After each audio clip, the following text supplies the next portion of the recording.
Hello everyone, मैं doctor Vinita और आज मैं आपके साथ एक नई थ्योरी के साथ हूँ। ये थ्योरी है एरिक एरिक्सन द्वारा बताई गई psycho social developmental theory. Erikson एक जर्मन मनोवैज्ञानिक थे और इन्होंने ईगो और वातावरण को बहुत महत्व दिया था।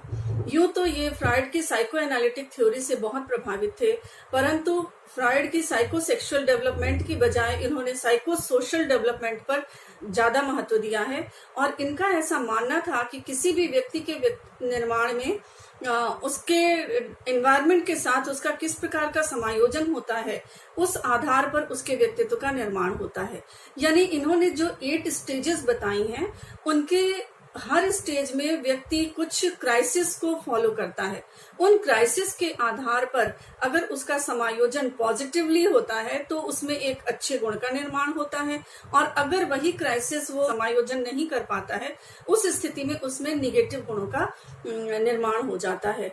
तो ये डिफरेंट स्टेजेस जो हैं, 8 स्टेजेस की बात कही है एरिक्सन ने, तो ये जो डिफरेंट स्टेजेस हैं, इनके आधार पर डिफरेंट क्राइसिस को फेस करते हुए व्यक्ति अपने व्यक्तित्व का निर्माण करता चला जाता है। अब मैं आपको सारी 8 स्टेजेस के बारे में और उस एज लेवल के बारे में सब डिटेल से बात करूंगी आपसे। तो चलिए हम एरिक एरिक्सन को पूरी डिटेल में समझने की कोशिश करते हैं। ये है एरिक एरिक्सन और इनका शॉर्ट में इंट्रोडक्शन अभी हमने आपको दे दिया है। तो चलिए अब हम इनकी थ्योरी को डिटेल में समझने की कोशिश करते हैं। ये है वो 8 स्टेजेस जो एरिक्सन ने बताई थी। सबसे पहली स्टेज है इन्फेंट स्टेज, जो 0 से 1 ईयर होती है। दूसरी है प्ले एज, जो कि 1 to 2 ईयर्स होती है। तीसरी है 2 to 6 years early childhood stage. फिर है 6 to 12 ईयर्स चाइल्डहुड स्टेज। इसके बाद 12 to 18 years adolescent stage. 18 to 40 years early adulthood stage. 40 to 65 years adulthood stage. और इसके बाद 65 एंड अबव इन्होंने सीनियर स्टेज बताया है। इन डिफरेंट स्टेजेस में डिफरेंट वर्च्यूज डेवलप होते हैं। इसके बारे में हम आपसे आगे बात करते रहेंगे, जिसमें hope, will, purpose, competence, fidelity, love, care and wisdom है। तो ये सारे डेवलपमेंट बच्चों में धीरे धीरे उम्र के साथ होते रहते हैं। एक और चीज़ इम्पॉर्टेंट है, जैसे जो ये sensory, oral, muscular, anal, locomotor, genital, ये जो स्टेजेस हैं, ये 8 स्टेजेस हैं। ये एरिक्सन द्वारा साइको सेक्सुअल डेवलपमेंट के बारे में बताई गई थी। ये सबसे पहली स्टेज है इन्फेंट स्टेज, जो है 0 to 1 ईयर। और इस उम्र में जो बच्चे फेस करते हैं साइको सोशल क्राइसिस, उसे कहा जाता है ट्रस्ट एंड मिसट्रस्ट। यानी बच्चा जो है वो जब जन्म लेता है तो सबसे पहले उसका कांटेक्ट अपनी माँ के साथ होता है, और माँ के ब्रेस्ट फीडिंग के साथ अपनी माँ के प्रति उसका ट्रस्ट डेवलप होता है। और ये ट्रस्ट अगर इस उम्र में बच्चे में डेवलप हो जाता है तो ये ताउम्र उसके साथ बना रहता है। और इसका अर्थ ये होता है कि ये जो होप है, ट्रस्ट के रूप में जो माँ के साथ उसका ट्रस्ट हुआ, उससे उसके अंदर समाज के प्रति एक होप पैदा होती है कि ये जो समाज है, ये जो दुनिया है, ये हमारे रहने लायक है, हम यहाँ पे रह सकते हैं। वो कंफर्टेबल फील करता है, वो अपने आप को सेफ फील करता है, उसको वहाँ पे रहना अच्छा लगता है। यानी वहाँ से उसके अंदर एक समाज के प्रति, अपने परिवार के प्रति और अपनी माँ के प्रति होप डेवलप होता है, और ये पर्सनैलिटी में उसके जुड़ जाता है। लेकिन किसी वजह से अगर ये चीज़ डेवलप नहीं हो पाती है, यानी बेस्ट फीडिंग बच्चे को नहीं मिलती है, तो उस कंडीशन में बच्चे में मिसट्रस्ट डेवलप होता है। और ये भविष्य में ऐसा हो सकता है कि वो किसी भी व्यक्ति पर जल्दी विश्वास ना कर सके, उसे समाज के प्रति बहुत आशान्वित ना हो। तो इस तरह के गुण उसके अंदर आ सकते हैं। इसलिए 0 to 1 ईयर्स में अगर बच्चे में ट्रस्ट डेवलप हो जाता है तो उसमें होप के गुण देखने में आते हैं। तो ये ट्रस्ट एंड मिसट्रस्ट है, यही साइको सोशल क्राइसिस है जो कि हर बच्चे को इस उम्र में फेस करना पड़ता है। और इस क्राइसिस के साथ बच्चे का एडजस्टमेंट जितना अच्छा होता है, उसकी पर्सनैलिटी में होप उतने पॉजिटिवली ऐड हो जाता है, अन्यथा उसके अंदर अविश्वास पैदा होता है। नेक्स्ट स्टेज की हम बात करेंगे, और ये स्टेज है अर्ली चाइल्डहुड स्टेज, जो कि 1 से 3 साल की उम्र होती है, जिसे कि प्ले स्टेज भी कहा जाता है। इस उम्र में बच्चों के अंदर जो साइको सोशल क्राइसिस देखा जाता है वो ऑटोनॉमी वर्सेस शेम देखने में आता है। यानी जो 1 साल से 3 साल की उम्र के बच्चे होते हैं कुछ कुछ करना शुरू करते हैं। इनके अंदर अगर इनको वो काम करने दिया जाता है, इस तरह की फैसिलिटी इनको मिलती है कि वो छोटे मोटे काम ये कर सकते हैं, जैसे गिलास अपने हाथ में पकड़ के दूध पीना, कटोरी अपने हाथ में पकड़ के खाना खाना, चम्मच से खाना खाना, ये बहुत छोटे छोटे काम हैं जो कि ये करना चाहते हैं। यानी अपने आप को ये स्वतंत्र महसूस करते हैं किसी भी काम को करने के लिए। तो उस कंडीशन में बच्चों में विल पावर डेवलप होती है, कुछ करने की इच्छा डेवलप होती है। और अगर इस उम्र में इनको ये फैसिलिटी नहीं मिलती है, इनको इस तरह की सुविधा नहीं मिलती है, ऐसा इन्वायरमेंट नहीं मिलता है कि ये अपने आप को स्वतंत्र महसूस कर सके, तो उस कंडीशन में इनमें शर्म या डाउट की फीलिंग देखने में आती है। इनको किसी भी काम को करने में हेजिटेशन होता है, इनको अपने ऊपर विश्वास नहीं होता है। इस तरह की चीज़ें बच्चों में बड़े होने पर देखने में आ सकती हैं। तो विल जो ट्रेट है उसका जो डेवलपमेंट होता है वो इसी एज में होता है, और इसके डेवलप होने का जो रीज़न है वो यही है कि बच्चों को किसी भी काम को करने की जितनी स्वतंत्रता मिलती है उस आधार पर ये विल पावर का विकास इनके जीवन में हो जाता है। नेक्स्ट अब हम बात करेंगे प्ले एज की, जिसको कि 3 to 6 ईयर्स एज ग्रुप के बच्चों को ऐसा माना जाता है कि ये इनकी प्ले एज है। इस उम्र में बच्चे खेल खेल में सीखना पसंद करते हैं। तो इस उम्र में बच्चे छोटे छोटे टॉयज़ के थ्रू अपने आप को एक्सपोज करने की कोशिश करते हैं। इस उम्र में जो इनको साइको सोशल क्राइसिस फेस करना पड़ता है वो होता है इनिशिएटिव वर्सेस गिल्ट।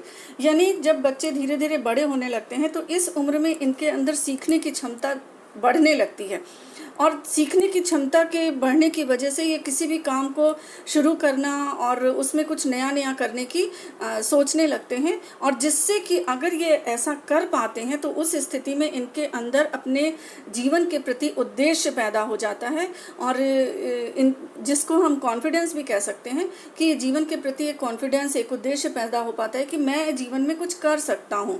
यहाँ से ये फीलिंग इनके अंदर आती है। लेकिन अगर इनको इस काम से रोका जाता है तो उस स्थिति में इनके अंदर गिल्ट डेवलप हो जाता है कि मैं किसी काम का नहीं हूँ, मैं कुछ नहीं कर सकता हूँ। तो पेरेंट्स को ये कोशिश करना चाहिए कि इस उम्र के बच्चों को, प्ले एज 3 to 6 ईयर्स के बच्चों को किसी भी काम को अगर वो करना चाहते हैं तो उनको इनिशिएट करने के लिए मोटिवेट करना चाहिए, जिसके द्वारा उनके अंदर ये पर्पस की फीलिंग डेवलप हो सके। नेक्स्ट अब हम बात करेंगे जो है 4th स्टेज, जिसको कि स्कूल एज भी कहा जाता है। इस उम्र में बच्चे नई नई चीज़ों को सीखने और अब उन्होंने जो भी चीज़ें सीखी हैं उसमें अपने इमेजिनेशन के द्वारा, अपनी जिज्ञासा के द्वारा वो कुछ नया करने की कोशिश करते हैं। इसका जो साइको सोशल क्राइसिस है वो है इंडस्ट्री वर्सेस इन्फीरियॉरिटी। यानी कि इस उम्र के बच्चों में अपने इमेजिनेशन के द्वारा, अपने इंथुजियाज्म के द्वारा, अपनी रचनात्मकता के द्वारा, क्रिएटिविटी के द्वारा ये कुछ नए नए काम को करना चाहते हैं, जिससे इनको जैसे म्यूज़िक सीखना है, स्पोर्ट्स सीखना है, स्टोरी राइटिंग है, आर्टिकल राइटिंग है, छोटी छोटी चीज़ें इनके अंदर सीखने की बहुत इच्छा होती है। ऐसा माना जाता है कि सीखने के लिए, इंथुजियाज्म के लिए ये उम्र सबसे ज़्यादा डोमिनेटिंग होती है। तो इस उम्र में अगर किसी बच्चे में इस तरह की फीलिंग आती है कि वो अपनी क्रिएटिविटी के द्वारा, अपने रचनात्मकता, अपने जिज्ञासा के द्वारा किसी चीज़ को अगर सीखना चाहते हैं और अगर इस तरह की फैसिलिटी उनको मिलती है तो उस स्थिति में बच्चों में कॉम्पिटेंस की भावना आती है, मतलब अच्छे से अच्छा करने की एक भावना पैदा होती है। अगर ये फैसिलिटी बच्चों को नहीं मिलती है तो उस स्थिति में उनके अंदर हीन भावना डेवलप हो जाती है। नेक्स्ट अब हम बात करेंगे एडोलसेंट एज की, जिसकी उम्र है 12 से 18 साल। ये ऐसी एज होती है जिसमें बच्चे अपनी आइडेंटिटी खोजने की कोशिश करते हैं कि मैं क्या हूँ, मेरा अस्तित्व क्या है, मैं क्या करना चाहता हूँ। इस तरह की इनके अंदर एक फीलिंग डेवलप होती है, यानी कि ये अपनी पहचान खोजने की कोशिश करते हैं। यही वो एज है जब बच्चे अपने करियर से रिलेटेड अपने आप को एक्सपोज करने की कोशिश करते हैं कि मेरा इंटरेस्ट क्या है, मेरा मेंटल लेवल क्या है, मैं किस चीज़ में बहुत अच्छा कर सकता हूँ, अपने कैलिबर के बारे में जानने की कोशिश करते हैं, समझने की कोशिश करते हैं, अपने आप को इवेल्युएट करने की कोशिश करते हैं और अपनी एक पहचान बनाने की कोशिश करते हैं। अगर ऐसा ये कर पाते हैं तो उस स्थिति में इनकी पर्सनालिटी में फाइडेलिटी का जो वर्च्यू है, गुण है, वो डेवलप होता है। अन्यथा इस तरह के बच्चे अगर किसी वजह से इन चीज़ों को करने में फेल हो जाते हैं तो उनमें कन्फ्यूज़न देखने को मिलता है। वो अपने करियर के प्रति, अपने फ्यूचर के प्रति कन्फ्यूज़ दिखाई देते हैं। उनको समझ में नहीं आता है कि वो क्या करें जिसमें वो अच्छा कर सकते हैं, जिससे उन्हें खुशी मिल सकती है। तो ये गुण बच्चों में 12 से 18 साल की एडोलसेंट एज में देखने में आता है। अब हम बात करेंगे अर्ली एडल्टहुड की। ये जो एज है, जो 18 to 40 ईयर्स मानी जाती है, इसमें एक व्यक्ति जो है वो एडल्ट हो चुका होता है। और इस उम्र में जो लोग होते हैं, जो एडल्ट होता है, वो इंटीमेसी खोजने की कोशिश करता है। यानी वो किसी भी दूसरे व्यक्ति से एक क्लोज रिलेशन खोजने की कोशिश करता है। और अगर इस उम्र में वो इस चीज़ में सक्सेस हो जाता है तो उसके अंदर फिर लव वर्च्यू देखने में आता है। और अगर ये चीज़ वो किसी वजह से इंटीमेसी उसको नहीं मिल पाती है किसी वजह से दूसरे व्यक्ति के द्वारा, तो फिर उसमें आइसोलेशन के लक्षण देखने में आ सकते हैं और लव से फिर उनको लव वर्च्यू जो है वो डेवलप नहीं कर पाता है। यानी उनको किसी और से अफेक्शनेट या अफेक्शन शो करने में या फील करने में मुश्किल होती है। तो अर्ली एडल्टहुड में जो एडल्ट होता है वो इंटीमेसी खोजने की कोशिश करता है और इसके द्वारा उसके अंदर लव वर्च्यू डेवलप होता है। नेक्स्ट अब हम बात करेंगे एडल्टहुड की। ये वो उम्र होती है जिस उम्र में लोग जनरेटिविटी वर्सेस स्टेगनेशन क्राइसिस से को फेस करते हैं। जनरेटिविटी का मतलब होता है कि अब इस उम्र में लोग खुद तो सेटल हो जाते हैं और वो अपनी नई पीढ़ी को सेटल करने की, उनकी ज़िंदगी को अच्छा बनाने की, खुशहाल बनाने की, उनके करियर के बारे में बहुत कॉन्शियस रहते हैं और उनका पूरा फोकस अपनी नई पीढ़ी को डेवलप करने में लगता है। अगर वो ऐसा कर पाते हैं तो उनके अंदर अपने लोगों के प्रति केयर की भावना डेवलप होती है। और किसी वजह से अगर ये नहीं हो पाता है, संभव नहीं हो पाता है, तो उस स्थिति में व्यक्ति स्टेग्नेशन में चला जाता है, स्थिरता में चला जाता है और वो प्रयास करना छोड़ देता है और उसके अंदर फिर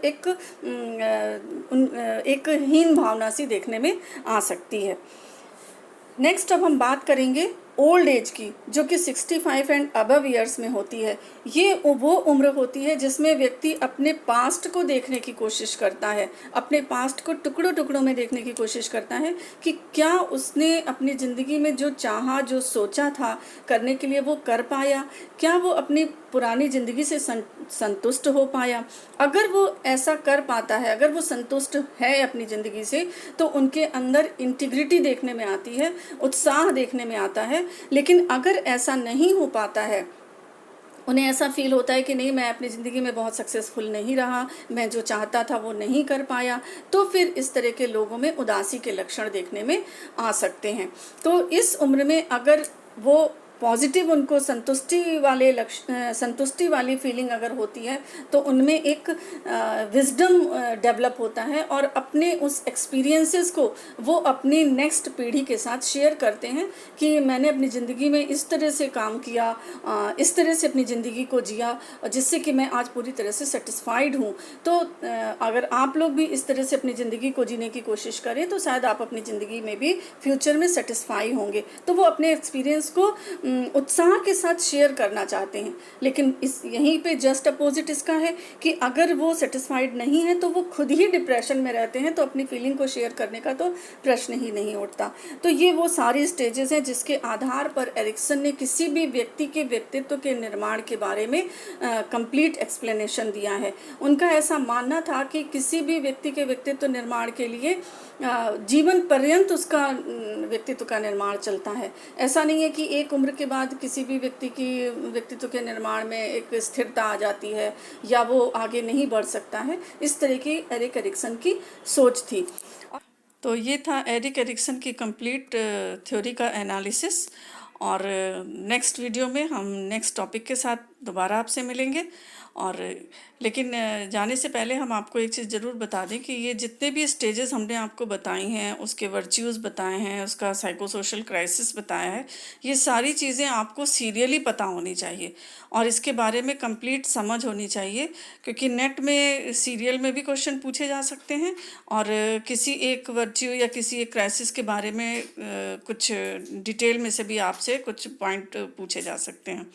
तो इस वीडियो को अच्छे से समझ लीजिएगा, जिससे कि आपको ये थ्योरी कंप्लीट एकदम क्लियर हो जाए।